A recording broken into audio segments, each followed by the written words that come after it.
اهلا وسهلا بيكم، اتمنى ان انتم تكونوا بخير وبصحه وفي سلام. زي ما وعدتكم الفيديو ده النهارده هنعمله علشان نجرب مع بعض كونسيلر شي جلام، نشوف اذا كان الكونسيلر ده زي ما هما بيقولوا تغطيه كامله، بيقعد 12 ساعه متواصله من غير ما يتحرك من مكانه، مرطب، ما بيتشققش، ما بينشفش، ولا بيعمل خطوط تحت العين او في اي مكان يتحط عليكم فيه تجاعيد. بما انكم بتتفرجوا على الفيديو ده يعني انتوا ناويين تشتروا الكونسيلر، ضروري تتفرجوا على الفيديو اللي قبل ده، هحط الرابط بتاعه في صندوق الوصف. عملت فيه عرض لكل الوان شي جلام كونسيلر علشان لما تيجوا تختاروا لون مناسب لبشرتكم قبل ما تشتروا تطلع مش مناسبه نرجع نغير وندفع فلوس قد كده. يلا بينا نبدا الفيديو. انا كده حاطه مكياج بس سايبه منطقه تحت العين. ليه منطقه تحت العين؟ علشان دي اكتر منطقه عندي فيها كل الحاجات اللي عايزين نعرفها. المنطقه دي تعتبر نوعا ما جافه، مع ان انا بعمل لها هايدريشن على طول، بس هي تعتبر نوعا ما جافه. عندي كمان الهالات الغامقه، فعايزين نشوف التغطيه. عندي الخطوط اللي تحت العين، فدي هتساعدنا نشوف ثبات الكونسيلر، زائد هل هو بيتجمع في الكريس لاين ولا لا. عندي طبعا الهالات الغامقه زي ما انتم شايفينها كده، هنشوف تغطيته فعلا 12 ساعة ولا لأ، وهل مع الوقت هيبدأ يتزحلق ولا هيفضل ثابت في مكانه. وأنا أحسن موديل بالنسبة لكم تعملوا عليها الاختبارات دي، عشان الحتة دي عندي فيها كل حاجة. يعني شوفوا انتوا عايزين ايه هتلاقوه في الحتة دي، غمقان موجود، التجاعيد موجودة، كل حاجة موجودة. يلا بينا نبدأ، مش هطول عليكم أكتر من كده. هبدا اول حاجه بتيراميسو. وسبحان الله، فاكرين في الفيديو اللي فات مع الناس اللي شافت الفيديو بتاع الالوان، انا علقت على اللون ده وقلت ان هو الوحيد اللي جاي لي بالغطا اللي لونه فضي وعلبه لونها فضي. ما اعرفش ليه عملوا كده، وسبحان الله هو اللون الوحيد المناسب ليا. فيمكن ربنا عارفين بعتولي كده علامه، هو ده، ما تحاوليش تحتاري وتدوري وتغيري. ده هستعمله كبيز عشان ده فيه لون اورنج او سمون غامق، بستعمله ككوريكتور. فهنبدأ بتيراميسو عشان نغطي الهالات الغامقة اللي تحت العين.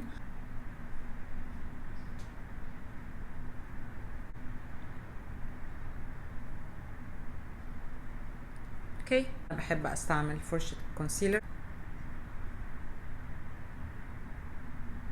التغطية حلوة، اللون ده مناسب جدا ليا.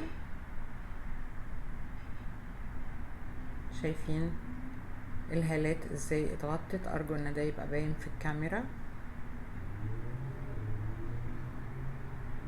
اوكي، هو ناعم فعلا وخفيف قوي، يعني مش من الكونسيلرز التقيلة اللي عاملة زي مثلا شيب تيب، ولا عاملة زي لوريال.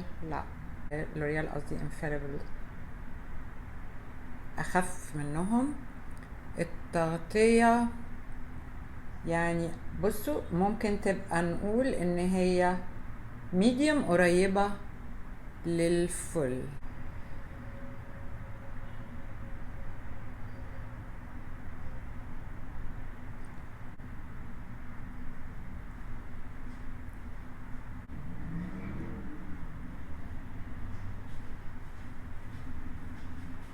جميل جدا، توزيعه حلو قوي قوي كتوزيع، ناعم، بيتوزع بسرعة، ما بياخدش وقت. اوكي، وكمان هعمل الناحية دي.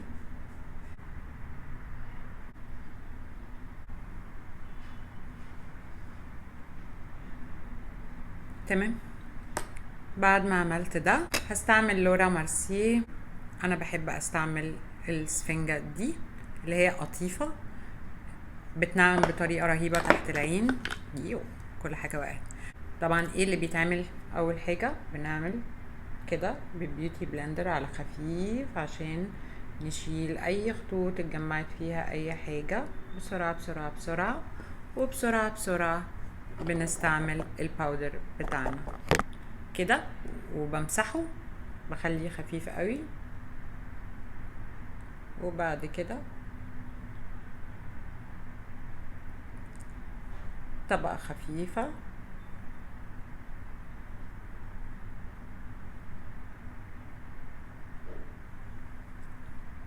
اوكي، هنعيد نفس الموضوع في عيني التانية.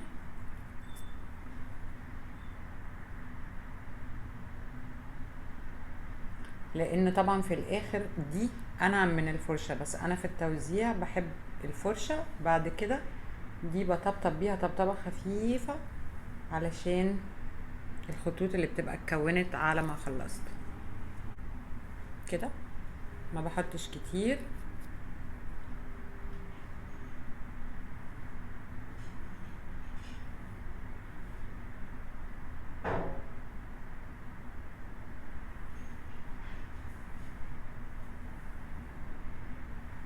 بعد الحركة دي ما ينفعش نعمل حركات بعينينا لغاية ما الكونسيلر ياخد وقته وينشف، علشان اي حركة هنعملها دلوقتي هتعمل تجاعيد تحت العين.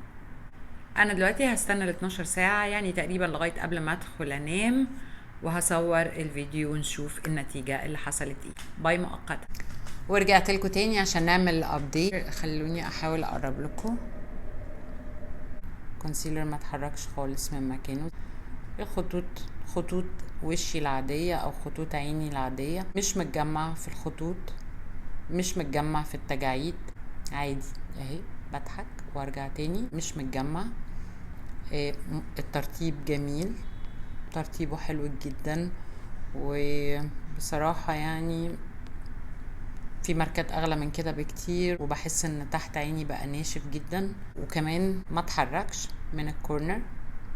يعني عادة بعد كام ساعة كده، خصوصا انا كمان في دبي الدنيا هنا رطوبة، حر، غالبا بلاقي الكونسيلر نزل من هنا شوية كده، وابتدت الهالات الغامقة عندي تبان.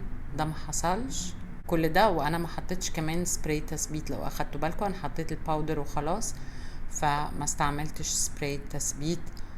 وكل ده هو ثابت مكانه، ما اتحركش بجد من مكانه. اللون ما اتغيرش، ما اكستش، ما تجمعش. خطوط عيني اهي خطوط، لما بيرجع وشي بيرجع عادي، مفيش تجمع، مفيش كونسيلر مخطط كده. فانا بصراحة شايفاه ممتاز، ثابت، تغطيته حلوة جدا زي ما انتوا شايفين. مقارنة بسعره طبعا منتج رائع، اشجعكم تجيبوه. المهم ان انتوا تختاروا اللون الصح. لو الفيديو عجبكم ما تنسوش تعملوا لايك وتشتركوا في القناة بتاعتي عشان تشوفوا فيديوهاتي اللي جاية. اشوف وشكم على خير. باي.